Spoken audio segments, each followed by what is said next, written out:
Buenas noches. Estábamos el director de este programa y yo filmando en una calle de Jerusalén en la última semana de noviembre, cuando alguien se acercó y me dijo: Gloria, en un accidente de Avianca se mató Marta Traba. Yo creo que la miré con unos ojos de asombro absolutamente inverosímiles y lo único que atiné a decir fue: no puede ser. Y las gentes que estaban conmigo todas dijeron: no puede ser. Y es que lo único que había que decir en ese momento era esa frase: no puede ser. Porque todos sabíamos que no podía ser, que la agenda vital de Marta Traba estaba inconclusa. Había muchas cosas por hacer todavía, muchas citas que cumplir, muchos itinerarios que recorrer. Regresamos a Colombia conmovidos y solo ahora, en este momento, gracias a Colcultura, trataremos de hacerle un homenaje en el programa de esta noche.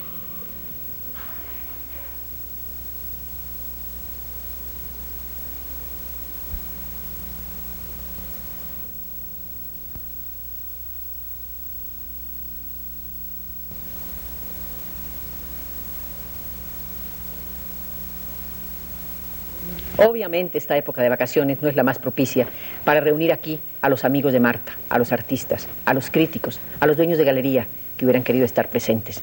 Pero de todas maneras, aquí hay algunos muy importantes todos. Aquí está Beatriz González. Seguramente todos ustedes conocen bien su obra, como también la de Ana Mercedes Hoyos. Aquí tenemos a Emma Araujo, que largos años estuvo al lado de Marta en distintos menesteres. Está Bernardo Salcedo, quien nos decía hace un rato que se siente un poco extraño entre todas las mujeres que hay aquí esta noche. Aquí está Asenet Velázquez, su amiga, su discípula, su compañera. Está también Lía Ganinsky. Lía luchó con Marta grandes batallas. Y María de la Paz Jaramillo, uno de los talentos jóvenes que Marta puso en primer plano. Vamos a conversar sobre ella, sobre esa mujer que llegó aquí un día de la Argentina y no sabía exactamente lo que tenía que hacer. Llegó a donde Álvaro Mutis, mecena de los primeros artistas de entonces, y él resolvió, en primer lugar, patrocinarla. ¿Cómo? Haciendo con ella un programa de radio. Era lo único que por ese entonces se ocurría. Nació entonces un programa absolutamente insólito. Primero se llamó Vida del siglo XX, luego se llamó Los Caminos del Progreso. Se transmitía en la HJCK, lo patrocinaba la ESO colombiana. Y ahí empezó Marta a hablar y a darse a conocer. Entonces, poco tiempo después, surgió la televisión. Y a la televisión llegó Marta. Llegamos juntas, asustadas, sin saber lo que íbamos a hacer. Detrás de unos paneles inmensos, nos escondíamos nuestro miedo antes de salir al aire. Después tratamos juntas de asistir, dizque a unos cursos de expresión corporal con Sequizano. Ella sabía lo que quería hacer, de nada le servía lo que le enseñaran. Ella lo que quería era comunicarse, ella lo que quería era poner un poco de orden en ese caos, en ese desorden que era el arte colombiano. Y así empezó Marta en nuestro país, en la radio, en la televisión, empezó poco a poco. Un día cualquiera nos reunimos un grupo de amigos, arriba en el foyer del Teatro de Colón, firmamos un acta y se creó el Museo de Arte Moderno. El museo empezó a andar. ¿Qué recuerda Emma Araujo de esa época del museo?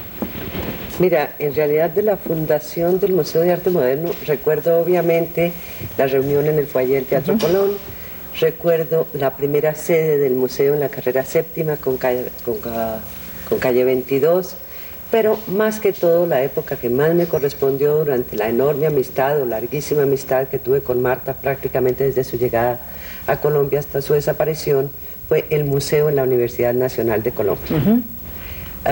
Marta le pidió al entonces rector, el doctor José Félix Patiño, de quien tuvo permanentemente un gran apoyo, que se acondicionara una pequeña casa donde funcionaba la caja de previsión social, a la entrada, a la derecha por la calle 26.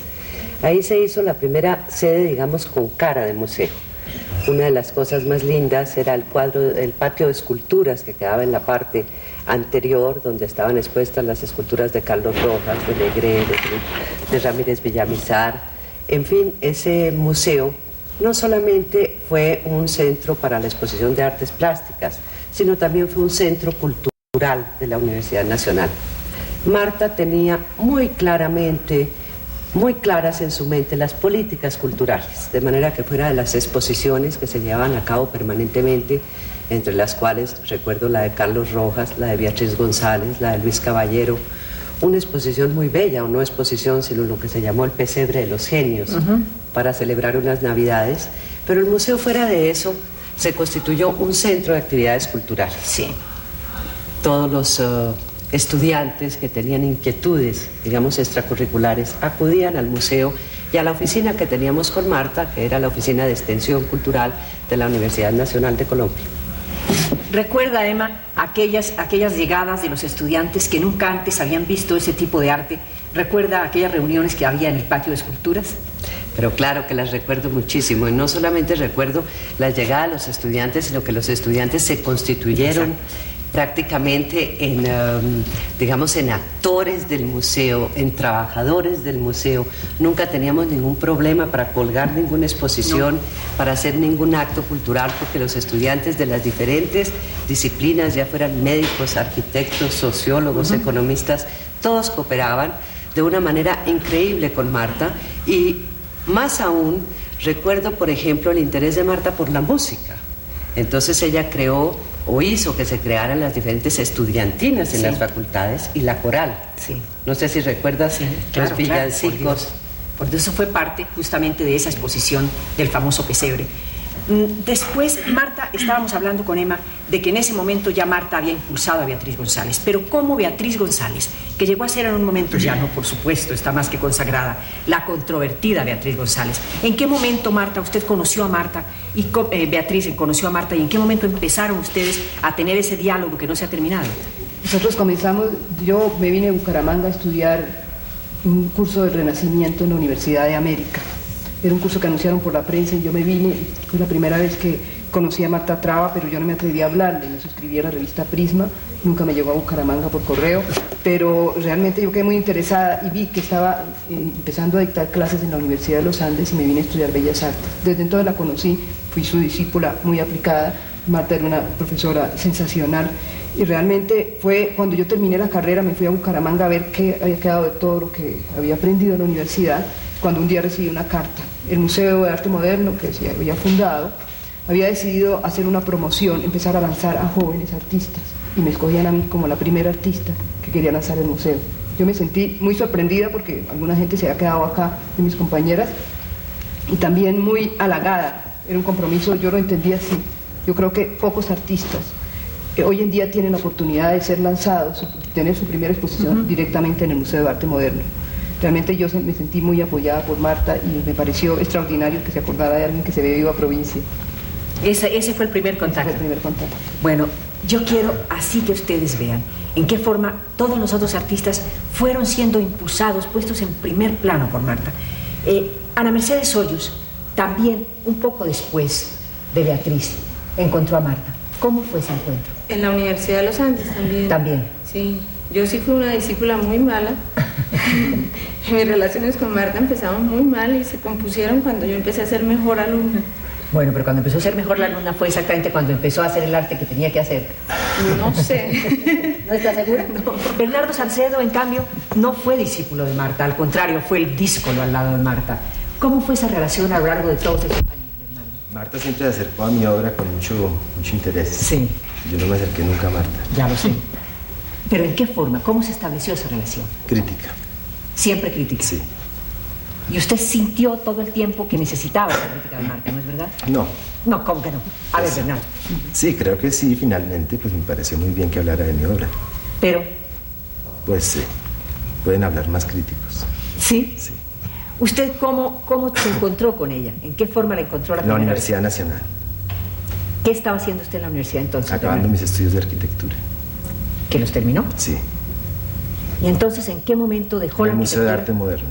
Yo no la he dejado. ¿No la ha dejado? No sigue siendo arquitecto mental. Ah, bueno, pero arquitecto mental. Es que un momento, piensen ustedes a Bernardo que nos está tratando de hacer otra de sus abstracciones aquí. Pero, ¿en qué momento ustedes tuvieron un contacto más directo, Bernardo? No, únicamente a través de la crítica de arte. Solamente. Sí. Ese fue el gran ejercicio Sí, entre los dos. Sí, no más. ¿Cuándo conoció ella lo último de su obra? ¿Ahora en París? En París hace unos 15 días. Y justamente entonces fue cuando ella se acercó a donde Asenet porque quería comprar una obra suya y tenerla. ¿No es verdad, Asenet? Sí, cierto. Usted fue de las personas, yo estuve a su lado entonces, que estuvo en esta última época con Marta, pero también en la Universidad de los Andes se estableció la relación de profesora Sí, discípulo. yo fui alumna de Marta del año 60, pues regular alumna, pero muy buena amiga siempre. Fuimos excelentes amigas durante todo ese trayecto, durante 3 años de muy buena amistad, yo creo. Asenet, cuando usted empezó a dirigir galería, ¿en qué forma incidió Marta en el manejo de la galería? No, en esta galería no, pero yo comencé en el año 68, trabajé con Marta en una galería que ella puso, se llamaba Galería Marta Traba. Sí. Que fue fatal porque pues, nosotros no vendíamos absolutamente nada, pero una galería con muy buen criterio y ahí expuso una gente buenísima, una exposición que se llamó Los que son, que era excelente exposición, nos reunía un grupo de gente muy buena. Lo que pasa es que comercialmente ni ella tenía idea ni yo tampoco, entonces fracasamos a los 6 meses, quebramos, pero fue la primera galería realmente que existió con un criterio diferente a las que había antes, como el Museo de Arte Moderno, sí. La Callejón. Esta era con mucho más criterio, con más política definida, pero comercialmente no resultó. Lía Ganinsky es otro aspecto de Marta, porque Lía Ganinsky como coleccionista, debiera decir la palabra verdadera, pero no sé cómo suene, como mecenas auténtica del arte colombiano, Lía trabó también conocimiento con Marta en los primeros tiempos, en un momento bastante azaroso para el Museo de Arte Moderno, que jamás tuvo como subsistir, ni sigue teniendo, por supuesto. ¿Cómo fue ese conocimiento, Lía? Bueno, realmente yo le seguí los pasos a Marta durante muchos años y muy tímidamente. Iba a todas las exposiciones donde ella hablaba, daba explicaciones. Después la conocí más tomando clases como alumna de ella en la Universidad de los Andes, que tomé clases con ella 4 años y medio. Y cada vez nuestra amistad se iba estrechando más, desafortunadamente, inclusive por cuestiones malas que sucedían cuando expulsaron a Marta del país. Coincidió eso con la muerte de su padre, fue un momento muy difícil en la vida de Marta Traba. El padre era una persona queridísima, una persona en la que ella se apoyaba muchísimo. Eso sirvió para que nuestra amistad se volviera más entrañable. Sí, claro. Y tuvimos una amistad, yo diría como hermanas. Marta Traba y yo nunca en la vida tuvimos un sí y un no, algo que nos llevara a una mala relación. Mi gran admiración era por algo que dijo antes Beatriz González, al principio era por el idioma de Marta. Nosotros tomábamos clase con Marta y después teníamos que usar diccionario. Y una de las cosas que me duele muchísimo del accidente de Marta es que, según tengo entendido, por fin Marta estaba viviendo una vida muy, muy bien. Su salud estaba divinamente. Sí, después de 4 años de tener toda clase de problemas, su salud estaba perfecta. Y no había terminado aún su labor, como dice Edgar Negret. Claro, Negret dice que ya ha terminado su labor y no, todo lo contrario. Quiere minimizar la muerte de ella. No, por supuesto que lo que yo dije al comienzo, Marta, la agenda vital de Marta se quedó inconclusa. Marta tenía un montón de cosas que tenía que cumplir. Y era por fin, estaba teniendo paz después del problema que tuvo en Maryland. Comenzaba a ser historiadora luego de su labor crítica. Exactamente. Sí, entonces es un momento que nos duele muchísimo a todos porque sabemos que Marta estaba viviendo el mejor momento de su vida. Entonces... Es cierto, y además ha dicho Lía algo que es importante destacar. En el momento en que Marta tuvo el llamado gran problema político en Colombia, todos los que están aquí y muchos más pusimos un granito de arena para lograr que todo eso se hiciera marcha atrás. Y yo recuerdo que en la HJCK, en donde hay un archivo inmenso de Marta, de su trabajo, de su labor en la radio, tanto que ella misma había bautizado ese archivo, que es casi una pared de cintas de su voz, decía que esa era su martoteca, porque es el archivo de todas sus cintas. En ese momento la emisora resolvió sacar cintas de distintas épocas para hacer con ellas un gigantesco homenaje, un gran programa en el que se mostrara al país, al gobierno concretamente en ese momento, cuál había sido la labor de Marta y por qué con Marta había que tener en el país consideraciones especiales. Yo creo que aquí, por ejemplo, tenemos apartes de una de esas cintas que se transmitió en esa ocasión en la emisora que entonces y ahora sigue llamándose la emisora de los intelectuales. Dígame, Marta, una persona de su maravillosa imaginación debe tener uno o varios hobbies. ¿Quiere contármelos? Lo que me pasa, Arturo, es que mientras venía para acá, me puse a pensar qué le iba a contestar a usted cuando me preguntara esto, precisamente, cuál es mi hobby. Y resulta una cosa bastante espantable, y es que creo que no tengo hobbies, y que creo que tengo, como todas las mujeres, debe ser una especie de naturaleza femenina fatal. Tengo manías y tengo fobias, más que hobbies, entendiendo por hobby pues una inclinación hacia cierta cosa rara, con alguna persistencia, a tocar el violín o los demonios o la caza de rinocerontes, y esas cosas no me pasan. Manías y fobias sí, y tal vez de eso no corresponde hablar. ¿Qué hago? Bueno, pero una fobia puede ser un hobby al revés.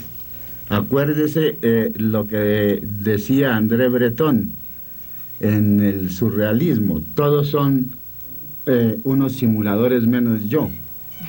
Y a Apollinaire le respondió, lo cual viene a ser lo mismo. No, claro, siempre es bastante parecido. Lo que pasa es que tal vez las fobias pictóricas uno debe ocultarlas cuidadosamente, ¿no es cierto, Arturo? Y las manías son demasiado femeninas. La manía de no poder ver, por ejemplo, los dedos de mis hijos en las paredes, y mis hijos parecen en ese sentido no niños con 2 manos y con 10 dedos cada uno, sino 100 pies. Entonces vivo maniáticamente sacando los dedos de los hijos de mis hijos de las paredes. Eso también es manía. Creo que casi todas las mujeres tenemos manías así muy orientadas hacia la casa, hacia la limpieza, hacia problemas domésticos que tienen poco interés. Tal vez hobbies, déjeme pensar, Arturo. Bueno, yo no sé si será un hobby, o si será una manía, o si será un puro aditamento femenino, y son los sombreros. ¿Qué le parece a usted? Pero hay otro aspecto que también es importante: el apoyo que no dejó de prestar Marta, porque no solo lanzaba a los artistas, sino que seguía conduciendo. Yo creo que fue el caso con María de la Paz Jaramillo. Ella estuvo vigilante de su obra siempre, María de la Paz.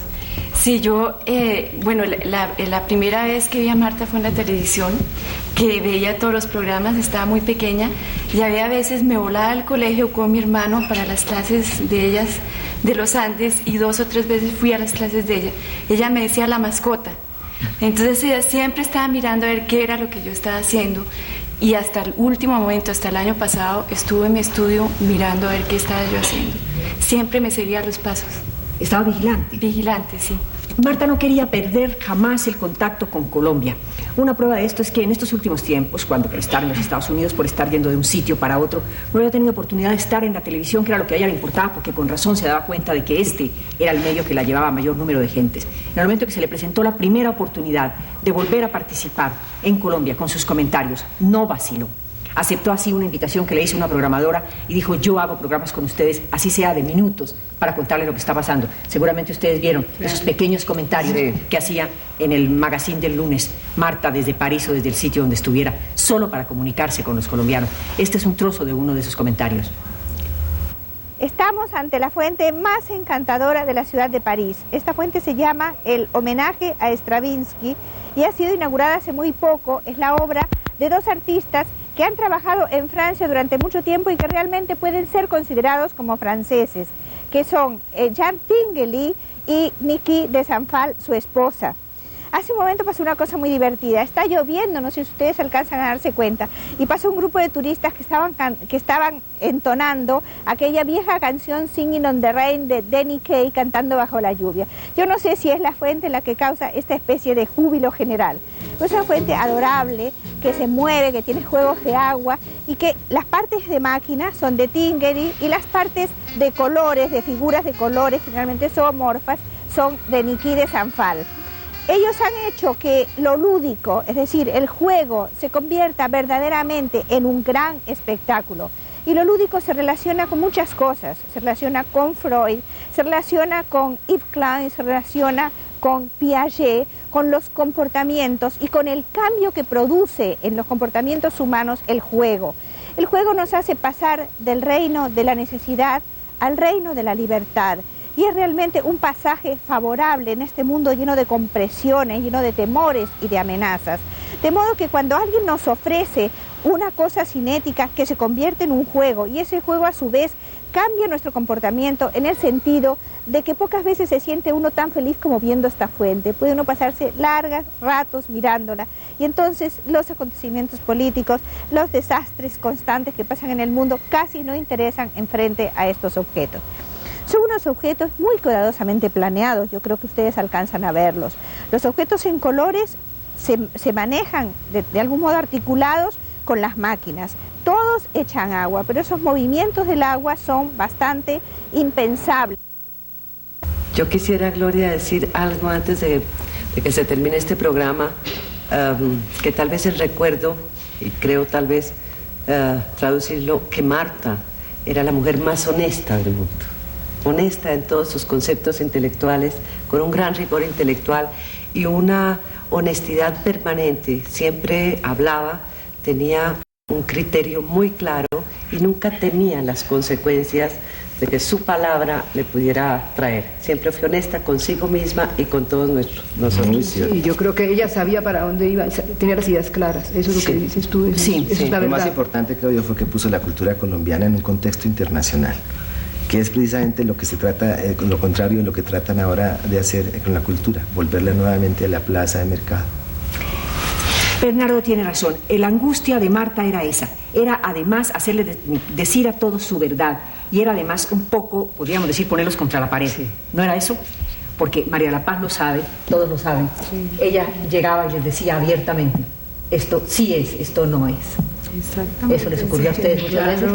Sí, yo creo que lo seguía uno, a mí me decía que yo estaba siempre jugando una partida de ajedrez con la pintura.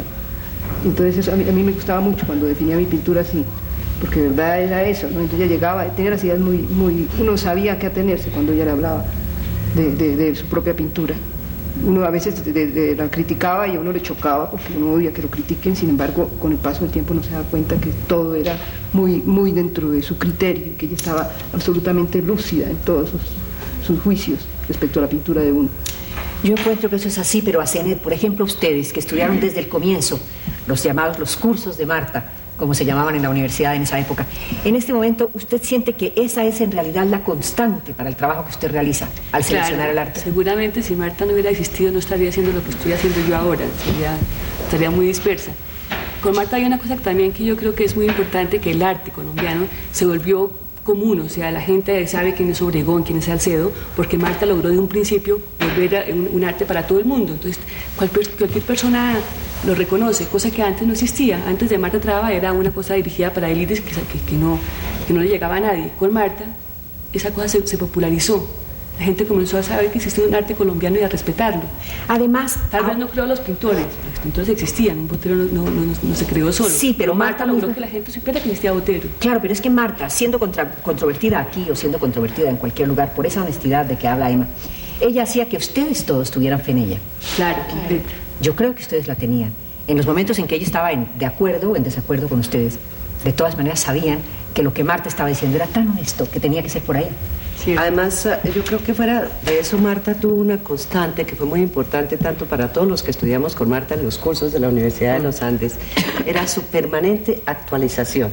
Sí. Si uno hoy en día, después de la desaparición de Marta, lee, por ejemplo, El Museo Vacío o La Pintura Nueva en Latinoamérica, que son libros escritos en el año 61, los encuentra absolutamente actuales. Y los últimos comentarios de Marta en la televisión en París eran de una actualidad permanente. Ella siempre estaba al tanto de lo que sucedía internacionalmente.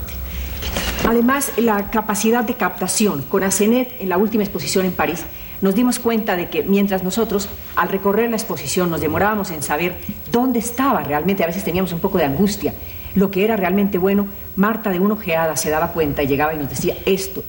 Y cuando nosotros lo veíamos después nos dábamos cuenta de que Marta exactamente había visto con el ojo que había que ver. Tenía una capacidad impresionante de captar rapidísimo. Se sabía ver. En Colombia es muy difícil encontrar gente que sepa ver, porque aquí se sabe oír. Es un país literario, no es un país para las artes plásticas. Esa fue la gran lucha y la gran tarea de Marta, indiscutiblemente. Esa fue su gran labor. Lía recuerda aquella época en que tuvimos el museo al fondo, después de unas casas bastante dudosas, un café, un bar, etcétera, en la 22 con la séptima, sí, en la 24, perdón. Sí, claro, yo recuerdo muy bien. Recuerdo que también ahí me le acerqué mucho a Marta. Recuerdo que fue después de la exposición de Botero, cuando todavía estaba colgada la exposición de Botero. Yo recuerdo muy bien que yo ya estaba tomando clases con ella, pero de todas maneras hablé de las clases de la Universidad de los Andes con ella. También recuerdo un momento muy difícil para Marta en ese museo, cuando ella tenía, yo no sé si ustedes se acuerdan, una exposición de unos venezolanos. Ah, sí, lo de los amautas. Sí, exactamente. Sí. Y que entraron unas personas y dañaron completamente los cuadros. Sí. También fue un momento muy desagradable ahí en el museo. pero también recuerdo momentos muy importantes, como la exposición, digamos, para mí fue una exposición increíble, la de Norman Mejía. Exactamente. Una exposición que... Y luego ella trajo allí mismo a ese lugar, trajo por primera vez a Fernando de Silva a Colombia. Sí, claro. La primera exposición de Silva se hizo en ese lugar. A Cuevas también lo trajo en ese momento. También de Roda estuvo ahí en ese museo. Roda, sí, los primeros, en 1963. Exactamente. Trajo también a Amelia Peláez, ¿recuerdas? Sí. Trajo a Vicente Rojo. Y a Felgueres no fue ahí. A Felgueres. Pero es que hay es decir, estos son los aspectos de las gentes a las que Marta trajo, a las que hizo conocer. Pero hay otros aspectos de Marta que son absolutamente encantadores. Su interés por la música, por las cosas nuestras, por las cosas inclusive esas que dicen frívolas y que de pronto resultan tan encantadoras. Sí, ¿recuerdan el desfile del año 2000? Sí.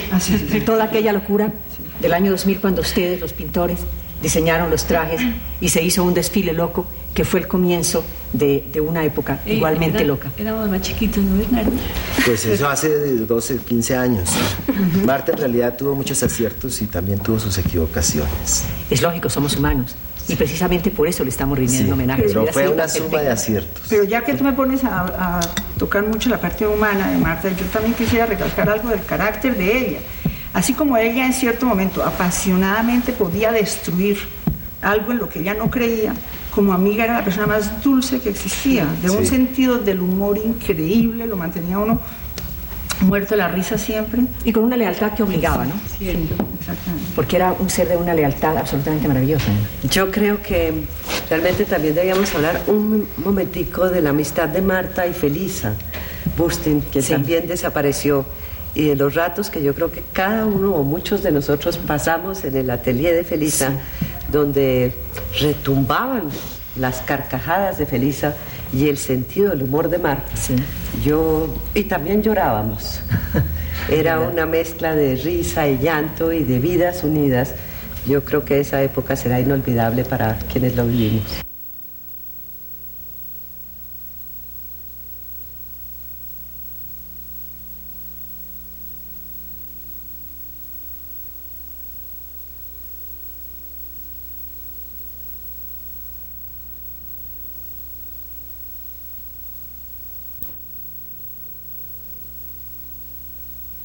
Por una suerte extraña, cuando regresó Marta, ahora al país, fue a Colcultura a decir que ella quería hacer algo que fuera un testimonio de sus clases, una especie de gran resumen de las artes, para dejarlo en Colombia y para presentarlo al país.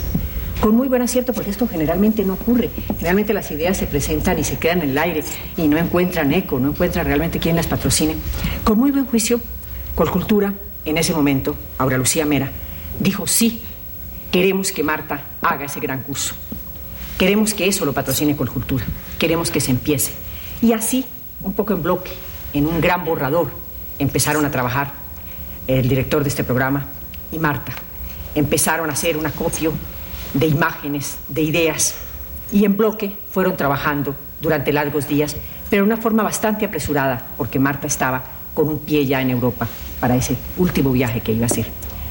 Así se iniciaron, o así se empezaron los programas que Colcultura va a presentar en la televisión. Estaron un poco inconclusos. La idea era precisamente que ahora, al regreso de Marta, ahora llegaba Marta a Colombia a trabajar en ese gran borrador, a conversar otra vez con Enrique Ruiz, con Rodrigo Castaño, y a empezar juntos con Colcultura de nuevo a poner en marcha esa nueva aparición de Marta en la televisión, ese nuevo intento de enseñar, de presentarse, de moderar, de mostrar las cosas que a ella le importaban y que en el fondo nos importan a todas las personas que estamos preocupadas por esto. Esa tarea quedó, como decía Bernardo Salcedo hace un momento, como tantas otras de ella, inconclusa. Pero con lo que dejó se podrán hacer los programas, básicamente. Y esos se van a presentar, se van a mostrar bajo los auspicios de Colcultura en la televisión colombiana. Será ya no un testimonio, sino una especie de testamento de Marta, lo que vamos a ver. Un homenaje. Sí.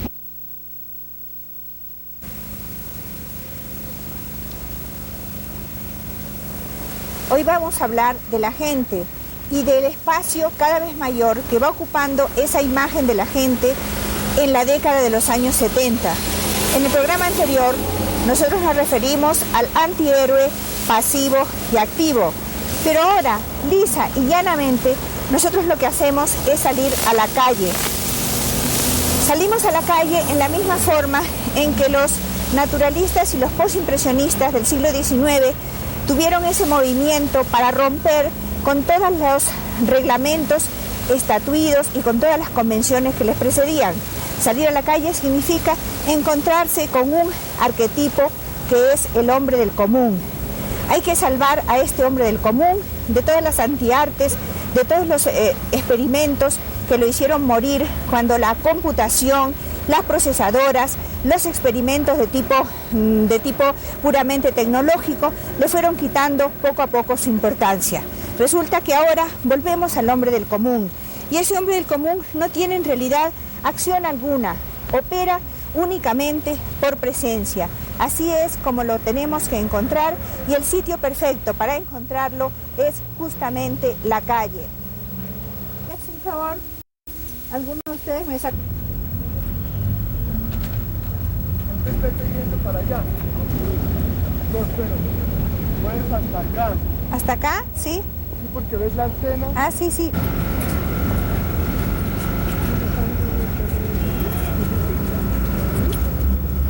La imagen de la gente común trata de mantenerse dentro de cierta ecuanimidad, pero lo que pasa es que ocurren tantas cosas tremendas que entonces el hombre va entrando, o la imagen pintada por los artistas del hombre va entrando en cierta cosa que es verdaderamente lo grotesco. En ese sentido, una serie de artistas por ahí por los años 50 trataron de pintar ese grotesco y demostrar que el hombre había sido como distorsionado por las circunstancias. Este fue el grupo de Cobra, que trabaja en Copenhague, en Ámsterdam, en Europa, y cuya figura principal es un holandés que se llama Karel Appel. Este comienzo del grotesco ha sido retomado ahora, en 1980, por las gentes más jóvenes que se sienten muy tocadas por esas circunstancias tremendas y que entonces consideran que verdaderamente no se puede dar del hombre del común una visión tranquila, sino que hay que dar una visión enteramente distorsionada. Y esta es la situación en la cual nos encontramos en este momento. O sea que los artistas no son capaces de retratarlos a todos ustedes como son, ni siquiera desde un punto de vista favorable, sino que los ven como así, traccionados por todas las cosas terribles que pasan a su alrededor. Como un desamparado hombre desnudo puede ser perseguido. Cuando hablamos de texturas y recorremos a los artistas que se interesan por estas materias, encontramos también algo bastante original, y es que hay áreas donde se favorecen los trabajos de texturología. Por ejemplo, en Centroamérica, donde hay una convivencia diaria, cotidiana, con cosas de tipo artesanal, con alfarerías, con tejidos, es normal, y además una fuerte tradición prehispánica, es normal que los artistas se interesen vivamente por la materia y que además esa materia tenga para ellos un sabor muy particular, la particularidad que se apoya sobre los hechos verdaderos. Hablando de la materia, hay ciertos países donde aparece una predisposición especial para el tratamiento de la textura. Me refiero, por ejemplo, a los países centroamericanos, donde encontramos que diariamente en la cotidianidad se trabaja la cerámica, los tejidos, y por consiguiente los artistas están ya habituados a que estos elementos son elementos de uso diario y para ellos tienen una verdad, de manera que la textura está vinculada a esa idea de verdad. En 1912, Marcel Duchamp pinta el desnudo bajando la escalera en París. Entre 1917 y 1920, dos italianos, Carlo Carrà y Giorgio de Chirico, van a trabajar en una serie de obras que luego se considerarán metafísicas y que crean en realidad el primer clima surrealista. Sin embargo, la intuición surrealista, si podemos llamarlo así, ya existía en Europa, en el romanticismo del siglo XIX y también en los simbolistas franceses y alemanes del mismo siglo. Pero heredero de todas estas cosas, Giorgio de Chirico se vuelve una figura verdaderamente clave. Es clave porque hace las primeras asociaciones insólitas, es decir, de uniendo objetos inesperados en situaciones que tampoco eran previsibles. Es el poeta francés Guillaume Apollinaire el que llama surrealismo a esta actitud pensando en las obras de Quirico, sobre todo en las obras de Quirico. Al mismo tiempo, en 1918, otra serie de artistas que están reunidos en Zúrich, en el Cabaret Voltaire, y que están capitaneados por Tristan Tzara, van a tratar de hacer algo todavía más absurdo que lo que propone el surrealismo, algo que rompe completamente con los parámetros racionales europeos, y este movimiento se llamará Dada. Pero el Dada no es exactamente el movimiento que va a dar el tono, la tendencia dominante al surrealismo, porque los surrealistas se interesan al mismo tiempo que por las situaciones completamente absurdas e inesperadas, se interesan también por la actividad de los distintos planos de la conciencia, y en este caso el nombre capital que va a ser definitivo para ellos es el científico Sigmund Freud.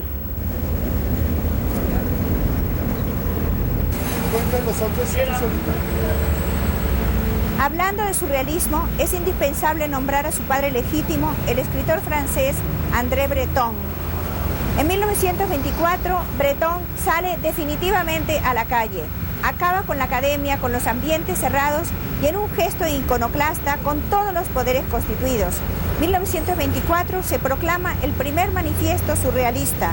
Es importante que ustedes lo conozcan tal como fue, porque en el manifiesto surrealista se predicaron todas las cosas que luego iban a hacer los pintores, y además se definió, como si fuera un nuevo término de la academia, se definió la palabra surrealismo.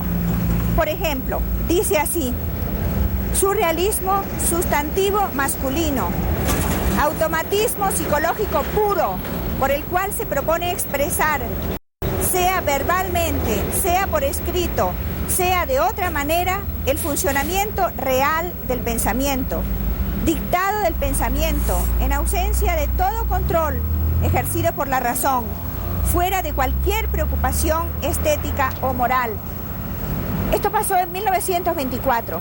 En 1929, 5 años después, vemos una fuerte corriente surrealista ya formada por distintos pintores. Por ejemplo, importantísima la función del español Salvador Dalí, de 2 belgas, René Magritte y Paul Delvaux, y además de todos los primeros artistas surrealistas que trabajaron con ellos, y a la cabeza de ellos André Masson. 1929 también es el año en que Salvador Dalí resuelve insurgir contra los automatismos preconizados en el primer manifiesto surrealista y sobre todo con las asociaciones libres sin ninguna especie de control por parte de la conciencia, y proclama a su vez la paranoia crítica, es decir, ya se va a legitimizar la locura. Sí. Del mismo modo que la concentración mayor de artistas surrealistas se produce en Europa, en Francia, en Latinoamérica se produce en México, por distintas razones. Una de ellas es la llegada de André Breton. André Breton, quien considera que México es el país surrealista por antonomasia. También del alemán Wolfgang Palen, que será un gran propulsor del surrealismo. De pintoras que vienen de otros lados, como Leonora Carrington de Inglaterra, Remedios Varo de España. Esta concentración hace que se produzca un gran movimiento pictórico que va a tener una fuerza excepcional. Sin embargo, en su libro La historia del surrealismo en México, la crítica Ida Rodríguez Prampolini lo considera como un gran grito en el vacío. ¿Por qué en el vacío? Porque ella dice que no alcanzaron a cambiar la vida. Sin embargo, también hay relaciones importantes entre los mexicanos y la idea surrealista. Las configura, por ejemplo, la obra más reciente de Francisco Toledo, de quien el crítico Jorge Alberto Manrique sostiene que ahí el problema que hay que ver y que hay que darse cuenta no es el de la creación artificial de imágenes más o menos insólitas, como pasó en los surrealistas europeos, sino un problema de relación, de fuerte y verídica relación del hombre con su medio. Dice Manrique que el hombre vive el mito, y eso es una gran verdad tratándose de nuestro continente.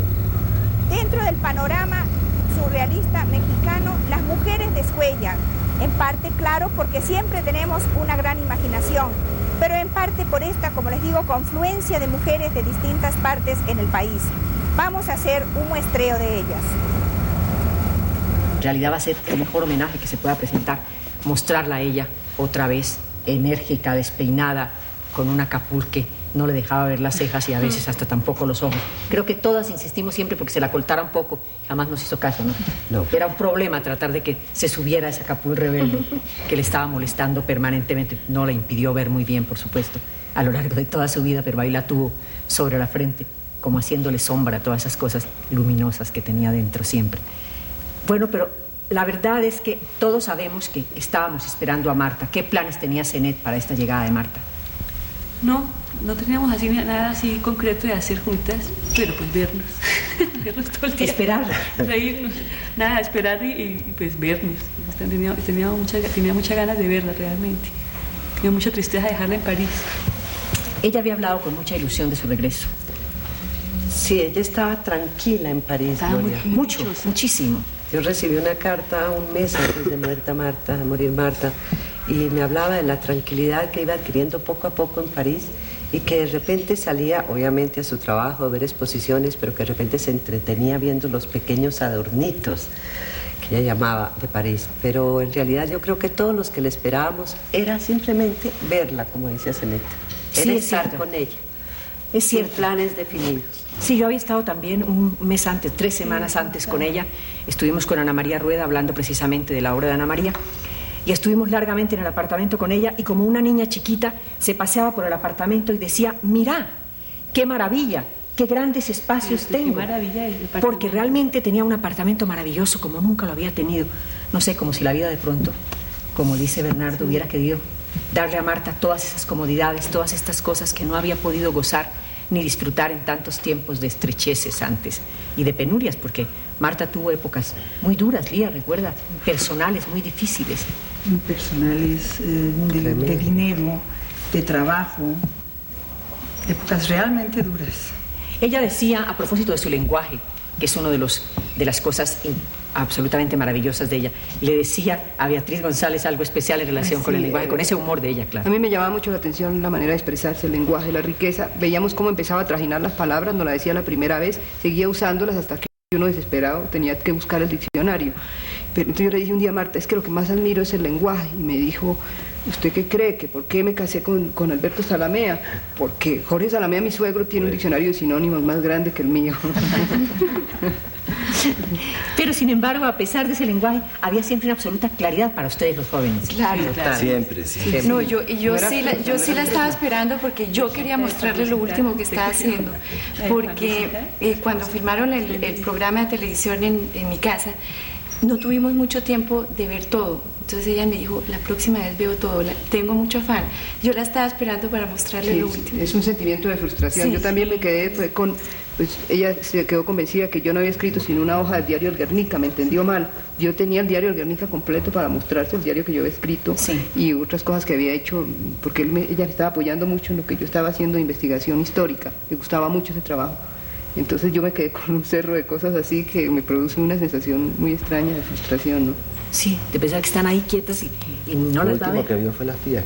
Sí, lo último fue eso. Lo último fue eso y se enamoró de la obra de Bernardo. Sí, mucho. Eso dice Zenet. Sí, es que yo estuve con ella viéndola. Y entonces daba vueltas alrededor y la miraba por todos lados y entonces decía, bueno, definitivamente yo no puedo comprar una obra grande, a Zenet compro una chiquita. A mí me dijo, es la obra más peligrosa que he visto. Pone uno la mano y puede quedar destruido. Qué lindo, qué lindo además. Ana Mercedes, ¿qué tenía pendiente con Marta? No, verla otra vez. Todas estábamos lo mismo. Exactamente. No teníamos planes muy concretos. Tenía muchas ganas de saber su opinión sobre la exposición de arte de La Calle. De la calle, sí. Sí. Me imagino que traería con ella algún artículo. Muchas fotos traía. Traía muchas fotos. Y el catálogo. Y el catálogo. El catálogo, muchas fotos, pero además le traía además para contarles a ustedes cómo había colgado, descolgado y vuelto a poner toda la exposición. El arte de la calle. Que ella la rehizo. Una vez que ya estaba colgada, ella llegó y como hacía siempre, resolvió que esto no estaba bien aquí o esto no iba bien con aquello y lo descolgó y lo volvió a poner en orden. Sí, así era Marta. Podríamos, yo creo, seguir nosotros hablando mucho más. Es bueno que la hayamos visto en sus imágenes y que su propia presencia esté aquí en el programa, como ha estado a través de las palabras de todos ustedes, como está en el recuerdo, pero el recuerdo resulta casi vano hablando de Marta. Si la gente dice, ¿y ahora quién reemplazará a Marta? Dice eso. De eso no se puede hablar. No hay primeros designados en eso. No, mira, a mí me gustaría mucho que recalquemos unas palabras del artículo que escribió o la conferencia, o lo que dijo Ana María Escayón en Maryland. Sí. Que vamos a quedar todos muy frustrados porque no vamos a tener más constancias y no la vamos a poder ver ni la vamos a poder tocar. Pero Marta Traba no ha muerto, Marta Traba existe. Esto parece una reunión de espiritistas a veces. Porque no la estamos invocando, porque como está ahí... Ella se murió, pero es decir, hay muchos más críticos y Colombia pues... No, y además están los caminos que ella trazó, que son importantes. Sí, Marta trazó los caminos. Están dentro del mismo espíritu que dentro del espíritu que ella creó. Porque Galador Carbonell, por ejemplo, es hijo de Marta Traba. Exactamente. Serrano es hijo de Marta Traba. Claro, Eduardo hubiera podido estar aquí, Galador también, todos. Es que lo que ¿no? Es que lo que decíamos al comienzo, Bernardo, realmente hubiéramos podido hacer una reunión, todo este espacio hubiera estado lleno con todas las personas a las que Marta formó, que van a seguir su camino. Entonces no es tan reunión de espiritistas, porque Marta está aquí. En un momento dado, inclusive, vamos a hojear un libro y vamos a encontrar en una frase, la frase justa para esa situación, para ese cuadro, para esa exposición. Eso te iba a decir, porque Marta escribió mucho. Sí, por suerte. Realmente muchos libros, muchos artículos. Es decir, yo creo que el día que se haga una recopilación de la obra escrita de Marta, tendremos algo muy importante, todas las personas que seguimos de cerca la cultura del país, y que será un documento de gran valor de por vida. Es decir, la obra escrita de Marta será permanentemente una guía, será un documento magnífico para todos nosotros y los artistas jóvenes que vayan obviamente como surgiendo. un Nuevo Testamento. No, y parece bueno, que se va a crear un premio de la crítica Marta Traba, o sea, que van a dar anualmente. Hay muchas cosas que están por hacer, pero por lo pronto tendremos el programa de media hora que va a tener Colcultura. Es un programa que se va a extender a lo largo de un semestre completo para que todas las personas en todos los rincones del país, gracias a ese esfuerzo de Colcultura, cada semana tengan esa media hora en que se sienten, oigan a Marta y estén con ella. Y esos programas estarán ahí permanentemente, como va a estar permanentemente la imagen de Marta y su carisma, todo lo que ella hizo por el arte colombiano y toda la amistad que nos unió a ella. Gracias por haber venido esta noche, cuando no tengo por qué agradecerles nada. Era apenas lógico que al convocar alrededor del nombre de Marta Traba, ustedes y todos los demás los que no pudieron venir por ser este el día no estuvieran aquí.